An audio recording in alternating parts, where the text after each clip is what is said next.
Avanzamos en vivo con CNN Redacción. Hay que decir que la Casa Blanca informó que canceló una reunión de alto nivel con Israel a raíz de los comentarios que hizo el primer ministro Benjamín Netanyahu en un video en donde dice que Estados Unidos retiene la ayuda militar a su país.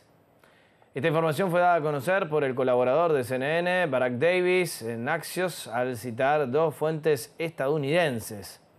Tras la publicación del video del primer ministro israelí, el enviado de Washington, Amos Hochstein, le dijo a Netanyahu que las acusaciones en el video eran, y cito, inexactas y fuera de lugar. Esta reunión estaba programada para el jueves y abordaría el tema Irán. There'll be an election here in the UK in just over 2 weeks, and if the polls are right, the ruling Conservative Party will face a trouncing by the opposition Labour Party. If it succeeds, Lisa Nandy will likely be in charge of aspects of foreign policy like international development aid, and she's joining me now on set.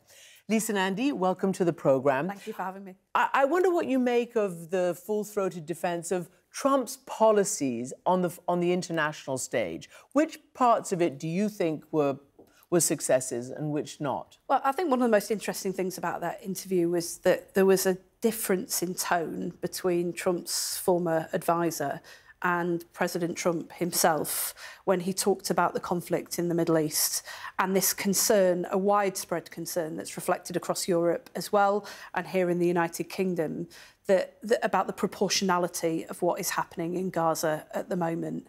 I think that reflects very much that even amongst those who've been the staunchest allies, not just of Israel, but of this Israeli government, there is a real concern that international law is not being applied, that the civilian casualties are far too high. And I think with an election happening in the United States and the United Kingdom and in France at the moment, it shows that there'll be, whoever is in the White House, whoever is in Downing Street after the outcome of these elections, there will be pressure on the Israeli government to take a much more proportionate response to protect civilian lives and to pursue a ceasefire deal. And that can only be good news for the Middle East and for the world. So can I, as I said, you're a shadow minister, you're now cabinet minister or shadow minister, but you're not actually, you're running for the election. So you still have this leadership position. And I want to play for you what we heard from the UNICEF global spokesman in Rafah, in Gaza yesterday about the humanitarian situation. When I was in Al-Aqsa Hospital on Tuesday, Christian, with doctors walking over children missing limbs, with horrendous burns like we saw earlier in your program, children who urgently need medical attention outside but cannot get it. And if they cannot get it, they will die. And at the same time, we will have more bombardments tonight.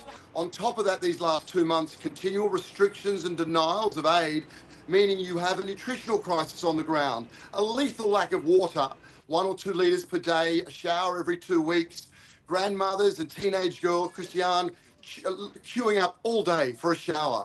So we've had 2 more months of that. So the physical and psychological capacity of people has been smashed, and they are just holding on, and I mean just holding on.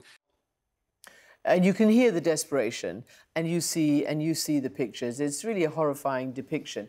And over the weekend, you said that if Labour did win, it would immediately review arms sales to Israel. What would that look like? Well, the UK has very clear criteria for granting export licences. We don't grant them in cases where there's a clear risk that they could be used against a civilian population. So we've said that we will immediately review arms sales to Israel to ensure that we continue to supply weapons that allow Israel to defend itself. Don't forget that just recently there was an Iranian strike against Israel targeting Israeli civilians, but that we would halt the sale of arms or parts of arms to Israel that are being used against civilians in Rafah. In the waters off southern Israel, these U.S. Army vessels wait for work. They are part of the operation for the U.S.-built temporary pier to Gaza. But the pier is here, some 30 miles from the war-torn strip, in the Israeli port city of Ashdod, tucked behind this power plant. From these satellite images, you can see it sheltering at the port, unable, once again, to operate in heavy seas. The pier began with a major promise from President Joe Biden. I'm directing the U.S. military to lead an emergency mission to establish a temporary pier in the Mediterranean.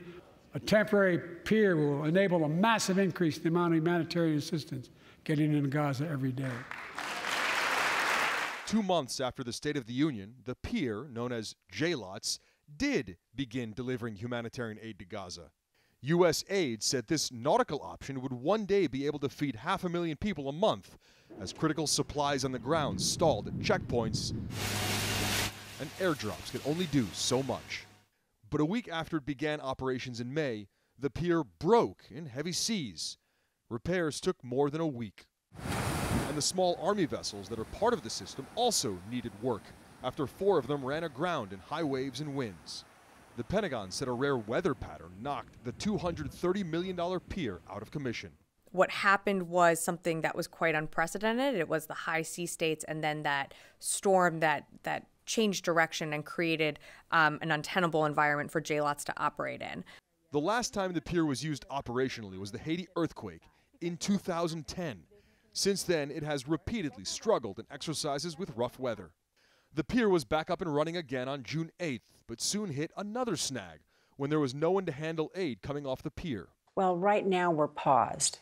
An Israeli rescue mission, which freed 4 hostages and killed scores of Palestinians, forced the World Food Program to pause its distribution effort and reevaluate the safety of the area. So we've stepped back just for the moment to make sure that we're on safe terms and on safe ground. Aid still came off the pier, but it didn't get to the people who needed it. Without the UN's World Food Program to lead distribution, it's unclear how viable the pier is in the future. The good news is that it's on the beach, so it's a step closer to getting to the people who need it most, but I just don't have an update on when that will be further distributed. But even the latest effort didn't last long. The pier, which can only handle 3-foot seas, was knocked out of commission once again, moved back to Ashdod out of an abundance of caution to wait for calmer seas. The Pentagon said the pier would be up and running again sometime later this week, so of course likely in the next couple of days here. The real question is, what does the World Food Program decide? Because they are a critical part of this, with no backup plan that we're aware of to distribute aid if they decide that it's an unsafe environment to do so. So a lot rides on this evaluation they're carrying out, and it's not clear that if they decide it's unsafe to distribute aid, that this system even becomes or remains viable. Oren Lieberman, CNN in Tel Aviv, Israel.